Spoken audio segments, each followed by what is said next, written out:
Thank you everybody for joining us at the Start Up Minot Business Showcase and Networking event. We meet here on the second Thursday of every month, and we're hoping to encourage and entice entrepreneurs to execute their ideas, and we do that by connecting them to the people, the things, and the agencies that can help them do that. It's very important work. So be a friend, tell a friend, come back next month.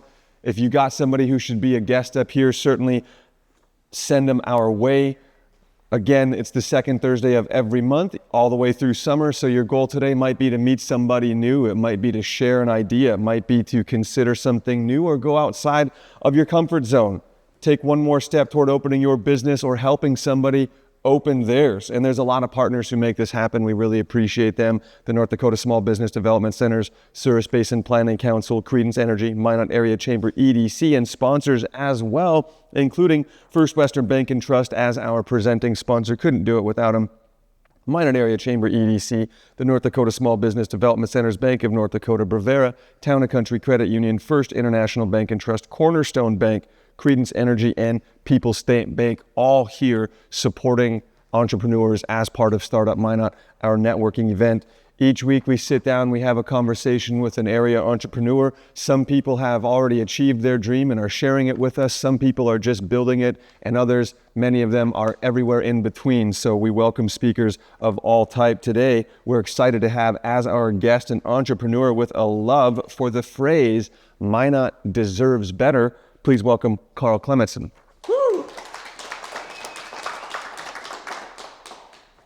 Carl is the founder of Hometown Elegance Event Catering and Productions.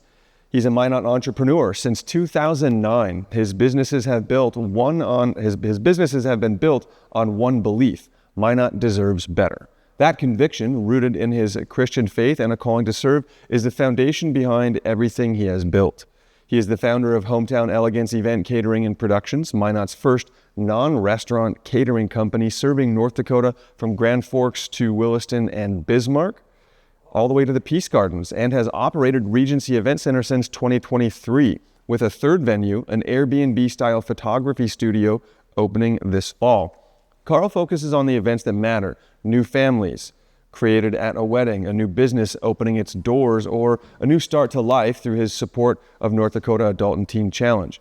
Carl's work extends well beyond Minot. From 2011 to 2018, he served on the National Cater Source Education Team, taking the stage at the conference 3 times before being part of the national lobbying effort to support the events industry during COVID and becoming Minot's first graduate of the Goldman Sachs 10,000 Small Business National Program. He is also building a software platform for the professional events industry with a national launch targeted for 2027, all of it in pursuit of one simple belief: Minot deserves better. Carl, how the heck do you even have time to be sitting here with us? When Mark asked, I didn't say yes right away. I mean, do you have a clone back there working for you? I mean, you were telling us about a 46-hour workday here as we were having coffee before you came up here. You really sound busy. I guess I'd be curious, where does it begin? When did you decide, I want to start my own business, and this is the business I'm getting into? I moved here in June 1st, 2005 from Grand Forks to take over a catering division for Royal Fork restaurants here in Minot. And Minot had the highest R.I.P. volume. Royal Fork. Sorry, R.I.P. Royal Fork. Everybody misses that place. I have most of the recipes. They're going to come for you now. You spilled that? They're coming for you. I've talked to the owner of the IP about bringing back some kind of express version of it at some point to Minot as like a heritage thing. A nostalgia thing, yeah. Kind of a pop-up thing. Nostalgia sells. Yeah, sometimes. But anyways, I come out here for that because Minot had the largest catering division, but it had the least profitable catering division. So I was tasked with coming out to correct that direction. Didn't go that way, ended up just being in the restaurant, and then got bored. I like catering. I got involved with catering in Grand Forks. And so I started a hobby, and the hobby outgrew the hobby and went full-time May 1st, 2009, passed our health inspection at noon, and the first order went out at 5 p.m. to a professor at MSU. Where does your background in catering come from? Is this something you went to school for? No, self-taught, completely self-taught, industry taught. got involved with CaterSource itself, which is the leading catering organization in terms of conferences and education in 2004, and made connections nationally with people and realized that catering isn't just cooking food and delivering it. It's way more complicated than that if you're going to do it right. How is it more complicated than cooking and food? Because most places it seems like that's what they do. They cook food, they deliver it, it goes great, they put it in the hot pans, hopefully it's still warm, all that stuff. But for you, it extends much further. It's well beyond that. So like our grocery orders are only ordered for that event. Everything's customized to the event. We don't maintain inventory, we don't maintain stock, seasonings of course, but other than that, everything's ordered in specifically. We're Seasonings, staffed. maybe that special sauce. Yeah, it's all specialized to the client. Nothing is off limits for us. We don't cook anything in a kitchen here in Minot. Never have. Unless it's at Regency, we do. But it's why we can service Williston. We have 1,000 people in Williston in a few weeks. We'll cook everything on site. So you'll find like an on-site location? We haul our own equipment. Oh, wow. That we build field kitchens, the whole 9 yards. Was that part of the vision in the beginning? Yep. So that's why we can service the entire state of North Dakota. Nothing leaves our kitchen cooked. It's all raw. Sure. Did you have a background in the restaurant industry coming into that then, aside from like Royal Fork? How do you know your food is good? You've been in it long enough, you can look at a recipe and go, that's going to be good or that's going to be horrible. So when somebody comes to you, do you serve them a menu, or do they bring you a menu or an idea? Sometimes both. A lot of times we have this event. This is the goal of the event. Say it's a fundraiser, and they have a theme for that particular event, and so we'll curate the menu to reflect the theme. So we're involved with the entire process. It's not like just food's there. If it's, we did a fundraiser last year off the Missouri River, so we did salmon, we did different elements to kind of reflect that side of it. So we played into the theme of growing and growth through the menu. There's certainly an elegance in that. When you began this in 2009, talk to us about your business plan. Who did you speak to? Who helped you get started? That's a long list of people. I met some really good caterers. There's Carl Jones down in Jackson, Tennessee. There's Kate and Ingrid Nagy in Denver, Colorado. Meryl and Andy Snow out in Philadelphia, Pennsylvania. Carl Sachs out of New York. Who's the guys out of Eric Levine out of New Jersey, New York. Like the top of our industry. I got to meet them and become friends with them early on when everybody was just kind of lifting. And then they took off well beyond that, which is why when I don't show up at conferences, I get texts and phone calls of, where are you? So you met them at a catering conference, essentially? Yeah, CaterSource. As the only North Dakotan that shows up at any conference. At any CaterSource conference, yes, that is. Any catering conference. Catering-based there was 1 year, conference. 2 other people showed up, and they both did not survive the next year. So they changed careers. Did you start with a business plan? Did you go to the bank? What are those early steps aside from having that strong network? No, it was I want to do catering. I want to do it right. It's not just putting chafers on a table. It's how to people eat with their eyes first. They smell and see it first. And so how it's presented matters. And why not? We don't generally do that, and so that's something different we've always done. Just how we've done it. Were there any local organizations that helped kickstart your effort? People Say Bank.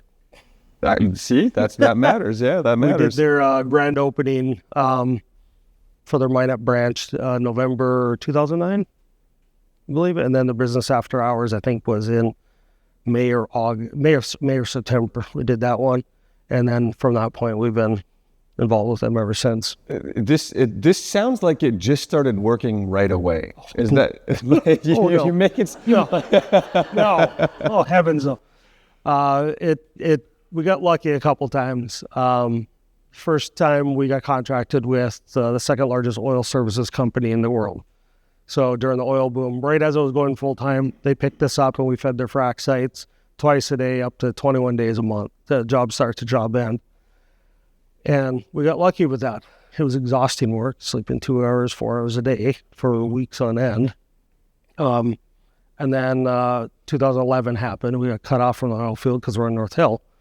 And so we went to zero revenue for 3 months, 4 months, because from June till September, we were essentially feeding the displaced individuals. So there's 70, 80 people living at our church, my family included, and so we fed them 7 days a week at cost. Wow. Very, very noble of you, man. That was a tough time. I lost my house in that flood, so it was, a very hard year for a lot of us. Yeah. 2012 wasn't much better, though. But you made her, right? You made it through. So I hear we a lot. Do you have employees? How many staff do you have? A lot of family. A lot of family? Well, people who are voluntold or? Both. They're all paid. They're not just working voluntarily, but we depend largely on our church. We hire from our church body or close family and friends. My son he officially went on payroll at age 11, but he had been working. It would joke, he's 22 now. He's got 15 years experience.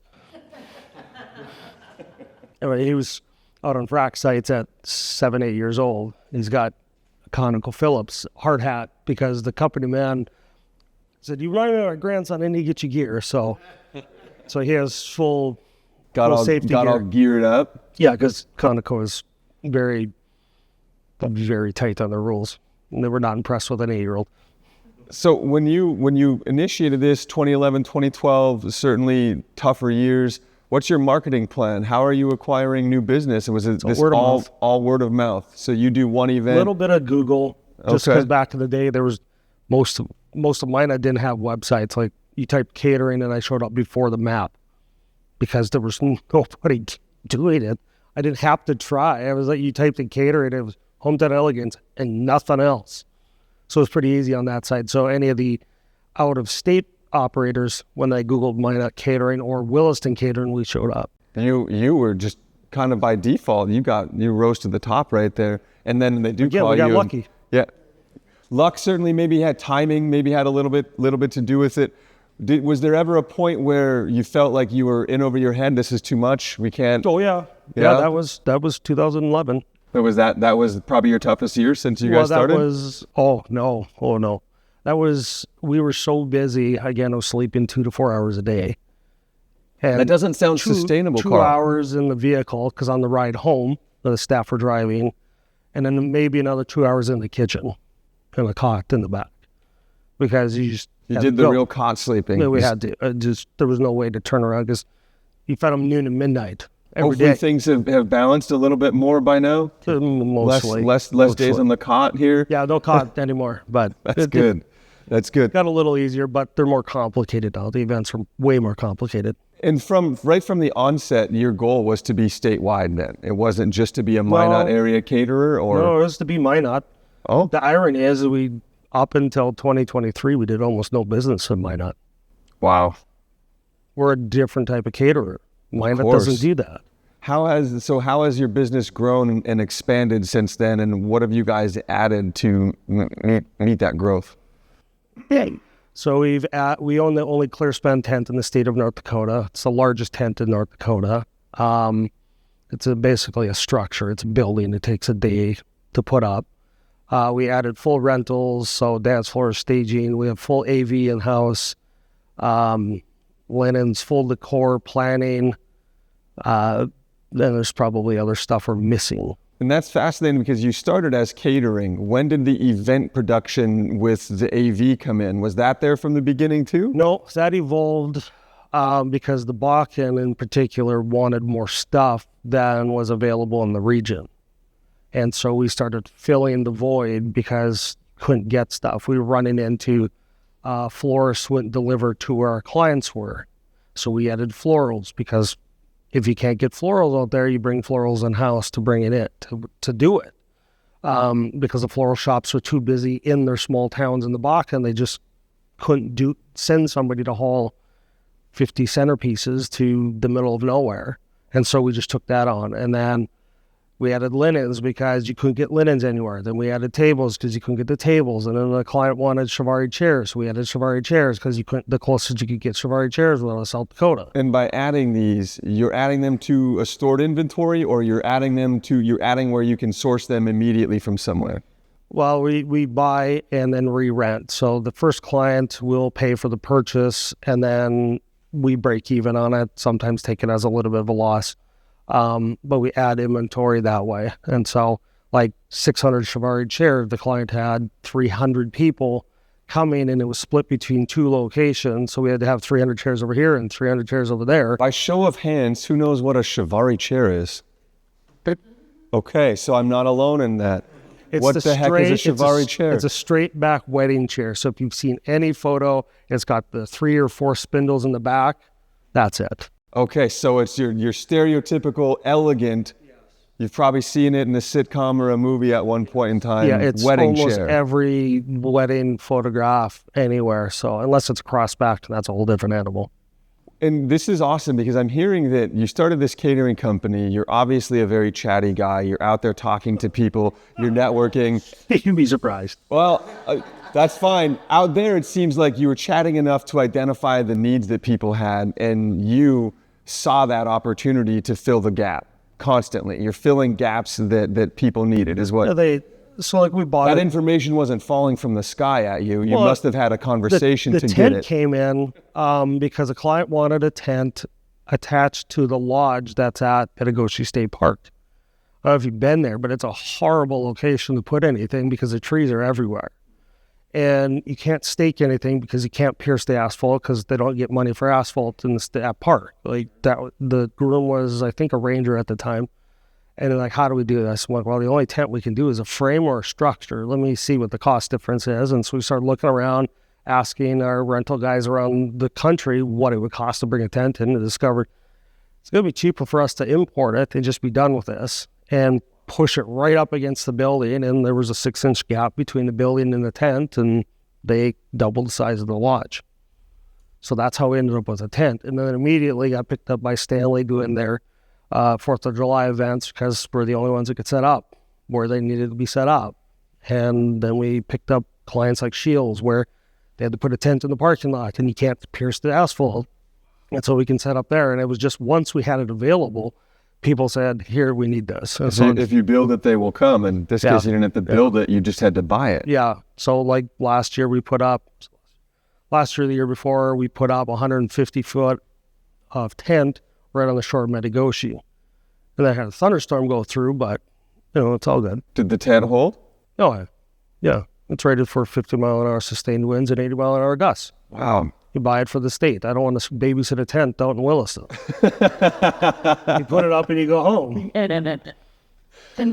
How did you feel confident in adding the AV? Because that's a very particular skill set at an event like that. I've been a sound guy for 20 some years. I'm sorry, you're also a sound guy? Yeah, I've been doing our church sound system. Run me down the list of guys you are, because this is going to be a long time.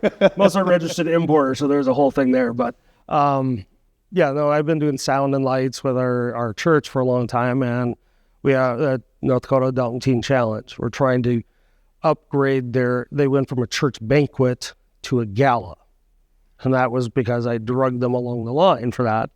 And said, if you want to raise money, we got to get out of church. We have to go somewhere neutral. So all the churches will come because, if anybody familiar with the church world, churches don't like to go to other churches for some particular reason. Doesn't mean they don't like each other. Nope, they just don't like to go to other people's churches. And it's weird to me. But so we took it to someplace neutral. And in a year, normally you'd raise like $15,000, $20,000, $30,000, whatever. It's, barely covers the cost of production, to generating $76,000. Sure. And it's the change in expectations, the better quality you present, and it's a Smithsonian model. It's why the Smithsonian quit doing these large public fundraising events to very tight 1,000 person billionaires and multi-millionaire events, because they raise the money there for the public. And so it's the same concept as if you do a well-run event, you raise more money as a fundraiser. So it sounds to me like if anybody wants virtually any kind of event in the state of North Dakota, pretty much. You are a gentleman who can make it happen. Even if what you offer if what they want is not on your list, I'll get it. You'll get it. Cage dancers. Carl gets them. Yeah. That's what we do. Okay. All right. So now I know who to call for that party. Last year we did, we had a tent that went up. It was 8,000 square feet, 3 tents side by side. We had to buy another 6 sections of tent for it. So we had the 3rd section. The tariffs screwed up the world last year, and our tent got delayed. So I had to call South Dakota and ship a tent in, install their tent, and then ship it back. We had also just come off a 400-person gala in Bismarck the night before. So we went from Wednesday to Wednesday straight through. My guys, in the month of June last year, one of my guys had 115 hours of overtime. It's a lot of OT, Carl. It's expensive. Undoubtedly. I'm around a lot of people with ideas. Not everybody can execute. And in just talking to you here for the last 25 minutes, idea after idea and continual execution upon that idea. For somebody starting a business or another entrepreneur, that's valuable. What's the difference in you that allows you to execute? What advice would you give to a fellow entrepreneur with an idea who hasn't done that yet? Well, you have to have people around you who, as we joke, stab you in the front. They'll tell you when you're wrong. So like Rick here has been with us. He's heard some crazy ideas from me. I'll throw an idea at him. What do you think of this? And just, he'll say yes or no. Or like, well, and then ... But having people in your corner who will tell you when you're just being dumb. Like, the ideas we've executed on are the good ideas. There's been a lot more bad ideas. The semi-trailer. And so, you just got to have people that, because it's all a good idea in your mind. But how do I get a people? What You if just you got to have people? How do I get people? You build your network. I have 3 catering friends too that they're probably my 3 closest friends. In How the does industry. one build a network? You just start talking to people. I met them at Cater Source. We were on the education team I'm not together. asking for me, but that's general, tough for you people. have It's to hard for talk to people sometimes. I don't like to talk to people, generally. If you find me, chamber annual business meeting, I didn't go out front. I stayed in the back. There's too many people out there. But every so often I have to go out and say hi and just, it started with, for me, it started going to business after hours from the chamber. And I'd find Rick because Rick was always there. So like I know one human being and then Rick will talk to everybody. So then I'll be in Rick's orbit and I'll meet a few more people there. And it's just finding that one connection point and it goes from there. And then pretty soon you start having random people find you. Thank you for drilling down on it. That's actionable, and a lot of times advice is vague. And I that's despise networking events personally. I just don't like them. I don't like it. Public speaking I hate it. Carl, you're at a networking event right now. Yeah, I'm aware. Yeah, Fully thank aware. you. Thank you. Why do you think I paused and went, should I? Yeah. When you asked me, I was like, I don't know if I want to do this. Okay, I suppose I will work something, so I'll do this. But I like to teach as well. So if I can help next generation rise up, Minot has this thing about not wanting to charge what they need to charge to survive. And so... What do you mean by that? Well, across the board. Minot, look at our roads. We complain about our roads, but we don't want to pay for concrete. We don't want to do it right, but we want them fixed right. But we don't want to pay for it to be done right, which is why for us, up until 2023, we did almost zero business in Ward County. It's a regional thing. And then people are scared of it. I can't charge more than $12 for a catered meal. Nobody will pay for that. Whereas I know that if I charge less than $40 a person, I'm losing money. So knowing your value is very difficult, or for some people, as an entrepreneur, knowing your worth, very hard. I know personally, I've been there. How do I value myself professionally in this new territory that I'm in? It's a massive challenge for entrepreneurs. But you're saying it's not just the entrepreneurs who are undervaluing their services. It is, for whatever reason, perhaps Ward County feels like they should get a discount on everything. Yeah. What's up with that? I don't Somebody know. out there tell me what's up with that right now. I Contractors expect this audience to be accountable for Ward County. Why do we demand a discount for everything around here, folks? But you think about it. Our lawyers, our bankers, our contractors, our whatever, our trades don't do that. But we demand that of our restaurants, we demand that of our hotels, we demand it of all of our services. And it's a weird situation I ran into because I come from Grand Forks. And what I charged in Grand Forks for, because it's the same entity, same company. The restaurant prices were the same, but the catering prices were half. Wow. And I'm like, what are we doing here? Why are you charging $4 a person when the same meal in the restaurant is $15? Well, they're charging $4 a person because they don't want to make any money, Carl. Well, obviously. That was eye-opening to me because, right, one of the last things I did before I left the restaurant is I ran a P&L on two of their biggest events, the largest events they did. And if I said the names of the events they were, and I came back, I went to the area supervisor, general manager, I said, we made $1,000 on this. We ran overtime out the wazoo here. This is not worth doing. Like, oh, it's worth it. The sales are this. Like, yeah, but the cost is 99%. Yeah, not worth it. Well, I'd be remiss if I didn't ask about the other idea that you have coming up real quick here. A photography Airbnb. Tell us about this, and then I'd love to hear some questions from the audience before we wrap it up. So that comes from Minot Deserves Better, and it came from a conversation with a local photographer. She was a military spouse.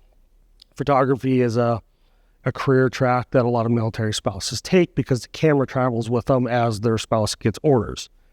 And so she called me and said, hey, I'm going to go to the bank. I'm going to take out $30,000 to build a studio. I need a studio. I'm operating out of this, that, and I'm hard capped because I'm using a room out of the church and I just need a studio.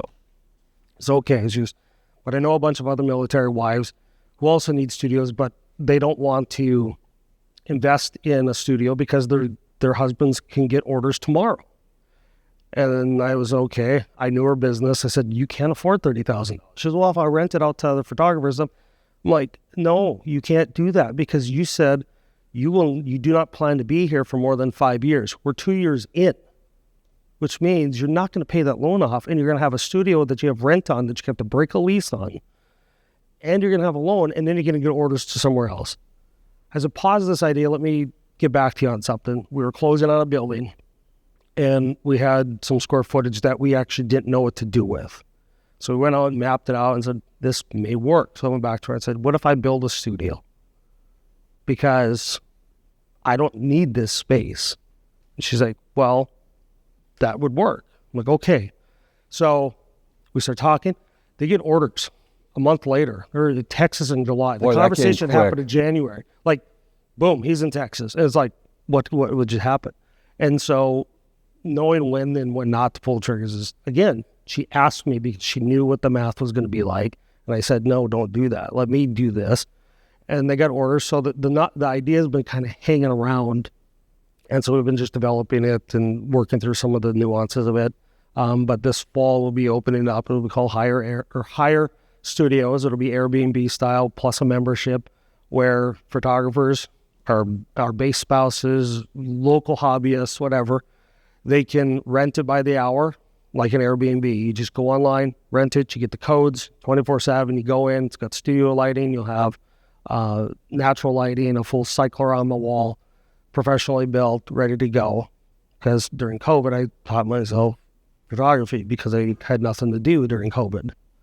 And so this will be ready to go. If you go to the membership side, you'll have access to a co-working office and a lounge just so you work in an environment that's not your house. Because I know what it's like to work from your house. I get nothing done. Like absolutely, between the cat and the TV, I get absolutely nothing done. And I learned that during COVID. There wasn't much to do, mind you. But I really learned my numbers during COVID. Yeah, I guess it works differently for everybody. Every episode of Midwest Murder I've ever written was written basically from my couch. So, and that's a lot. That's, you're talking on my half of it, 75 episodes. We'll call it an average of 25, 30 hours an episode. It's a lot of couch time. So working from home, but it is a challenge for people. It definitely is. So many challenges. Well, that's a really awesome idea though. And certainly I see where it fits anywhere. That's got to be something that we're not the first people to have one of these. No, they're all over the country. California is rife with them. And it's just what it is. One last question I had before I'd love to hear from the audience. You clearly go to a lot of national conferences. How important have those been for your career as an entrepreneur? Well, it's everything. It's where I met some of my closest friends. It's where I've learned the most. It's how I learned you can cook in a proofing box. Like I can cook chicken in a proofing box. No, just with sterno. So do you feel that's something that is valuable to any entrepreneur depending on their industry? Yeah. And again, I hate the networking side of it, but if you stand in the hallways long enough, somebody says hi. I got drug into so CaterSource was the leading consulting organization in the industry, started by Mike Roman. And I got drafted by a guy from North Carolina to help move a hot dog cart. That's how I ended up in it. He's like, hey, you're from the Midwest. Come help me move this. I'm like, what's happening here? And we're moving a hot dog cart up on the stage because the keynote speaker needs a hot dog cart on the stage and the union workers want help. Well, and he just knew that the Midwest guy will be voluntold really good. Let's get him up here. That's exactly what happened. Yeah, and then I'm like, next year, like, hey, you coming down to work on the team? I'm like, what team are we talking about? And I basically ended up working for the education team for 7 years, making sure all the diva chefs had everything they needed, including obscure liquors in New Orleans. Wow. Yeah, but I got to see everybody. I got to meet most of the Chopped judges. The original Chopped judges. What? I got to meet. I love Chopped. Stop it. Yeah, so I got to meet those guys. I have a brick of recipes from those guys. I have like Zakarian and almost all of them. Wow, that's the original guys. Yeah. I know that he was my favorite, the original. Anyways, I'll geek out about Chopped now for the last 20 minutes of this. But I get to meet all these. That's cool. David Tatera. I got to hang out in the cabana with them just because we were at a party and I was part of the staff. And we just sat there and talked shop. And he's top of his game at the time, and so it was like, I don't know who he was. He was just a guy that does weddings. And everybody's like losing their mind. I'm like, I guess I know that guy. The guy. So, and so I've got to meet like the top of our industry, and they're just normal guys. Like Sure. Bizarre Foods, Andrews and Red. He's a character. Sure. But you learn from people just being in the right place. Yeah, you have to learn from everybody that you have an opportunity to spend that kind of time. You don't say hi, you don't get access. Yes. Yeah.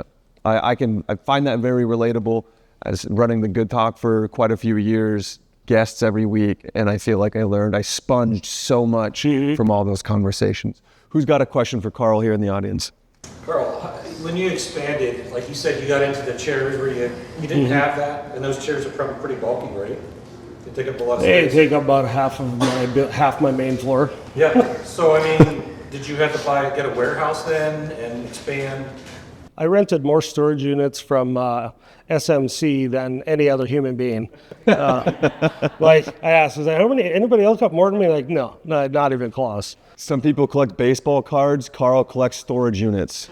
So at our peak, we had 7 units all together, plus a 40-foot shipping container, a 52-foot semi, and 1,500 square feet inside a building. And that was just stuff.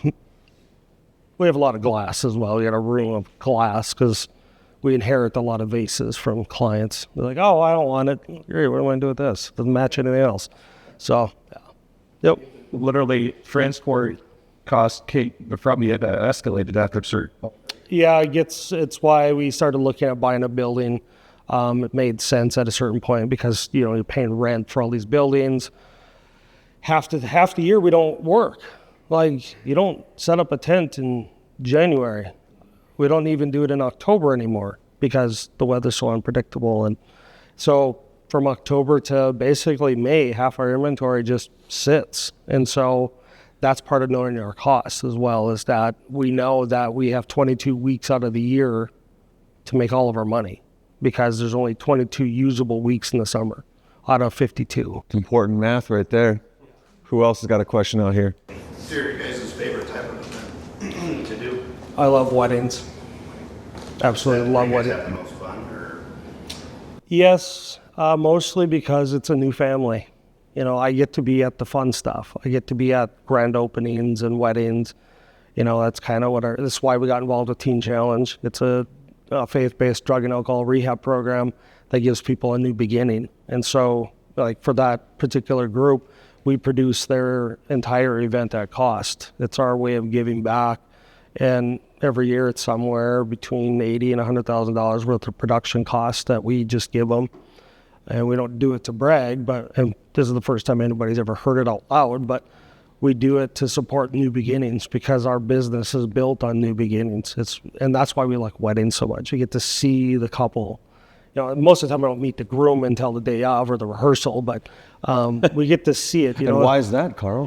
The grooms don't care. The grooms generally don't care. But there's a moment at every wedding. The groom has it at the ceremony. He's standing at the end up at the altar or the front of the room, and the bride is at the end. And there's a moment where the groom looks at his bride, and the permanence of the moment hits him. And the same moment happens to the bride after her father-daughter dance. That she looks at her dad, and there's a finality and a permanence in that moment where she says, "I have a new name." And there's just those moments that I get to watch. I get to watch over and over and over. It's a different couple. It's a different reaction, but it's the same underlying reaction of a new family was just formed in this moment. I get to do that. Like, how many people get to say they go to 20-some weddings a year and like it? Like, I enjoy it. Like, you're not just there for whatever. You're there to celebrate a new beginning. So, It's beautiful. Good night. Mark. Carl, at the risk of opening up too big of a conversation, I like your Minot deserves better. What would you like the entrepreneurial world or the business world to do better in Minot? What would you like to see or grow or expand or improve in that same vein that Minot deserves better?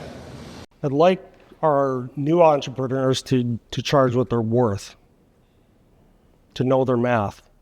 Don't undersell, don't oversell. Like I tell our clients, I don't care if you're Hess or Chevron or a big billion-dollar oil company or you're just a local couple, you're getting charged the same amount. We don't care who you are. We're charging what it costs. And we're upfront about it. Just because I'm doing a giant event for somebody and they've got more money than God doesn't mean I charge them more. The same amount we'll charge to anybody else. But because I can do that because I know what my costs are. I know that I'm in the red if I charge less than $40 a person for the food. That does not include the staffing, the rental, the delivery, the hotels. That is just the food. I know that math because I had to. I've had to restart this company 3 times because life. Like at the flood, you have the oil bust, and we had COVID. I went to zero during COVID. I spent my year advocating for the industry. That was why I got into lobbying. Met with way more senators and congressmen than I care to ever do ever again. But is what I had to do. I had time, and so I did it. Part of why I learned photography and lighting.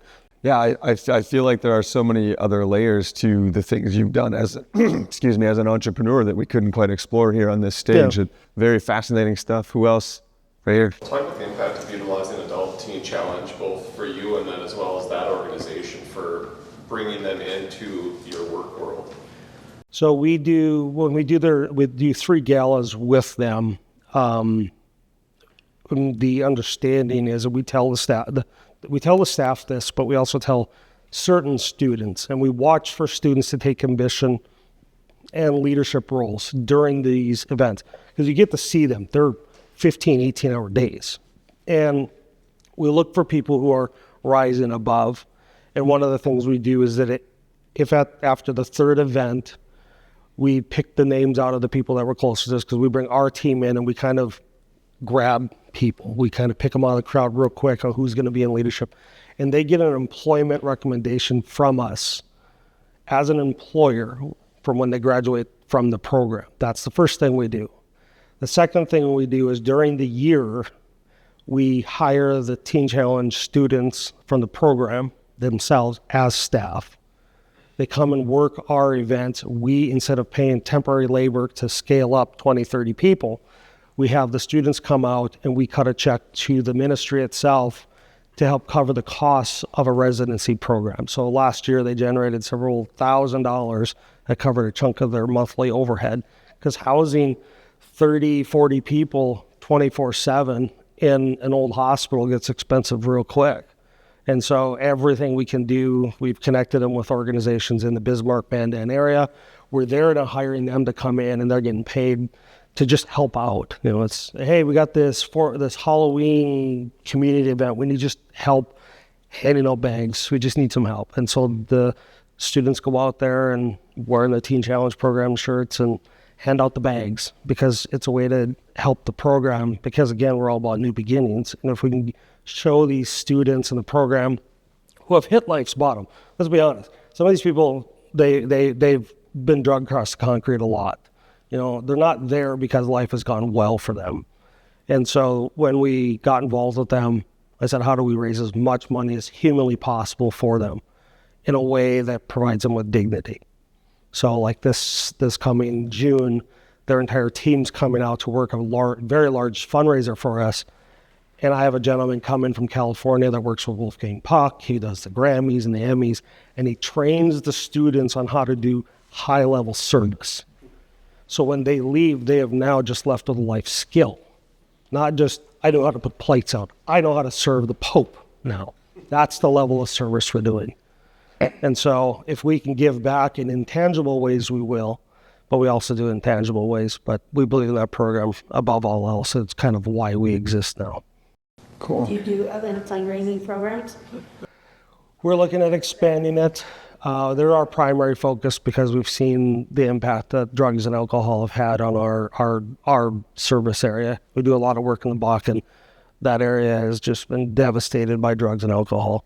And so it's important to us to focus on solving that problem in particular. But we do other work, such as we support all of our leftovers that we have from events go to the Cornerstone Soup Kitchen. Because what am I going to do with it? I'm not a restaurant, I can't burn it up. So we package it up and send it to the soup kitchen. We collect all of the aluminum cans from our events, because a lot of beer is drank. And we collect those and we turn those over to the Ronald McDonald House Ambassador to be recycled, and the proceeds to go to the Bismarck and Fargo Ronald McDonald House. So if there's ways that we can give back that don't interfere with operations, it's a way we do that. And we're always looking for new creative ways to do that. So It's an impeccably beautiful cycle, Carl. That's fantastic work. little things. I can't do a lot. We're not a huge company, but if we can, we will. Yeah. Little things matter. One more question. Anybody else out there? We got time for one more. What is the smallest event you've done based on the number of staff members that you need, and what was the largest? The smallest one was 12 people in Tioga. It was a business deal worth $12 million, and the client wanted to, I talked her off the filet mignon for lunch because I was like, that's a bit gratuitous, but that's the smallest. And at that point, she said, price doesn't matter. In fact, we do all of their events. She says, if it matters, you call Carl. And so we do all their events that matter. The largest I've done personally was 5,500 people, and that was at Oak Park for Fun by the River with River of Life. We had an entire volunteer staff.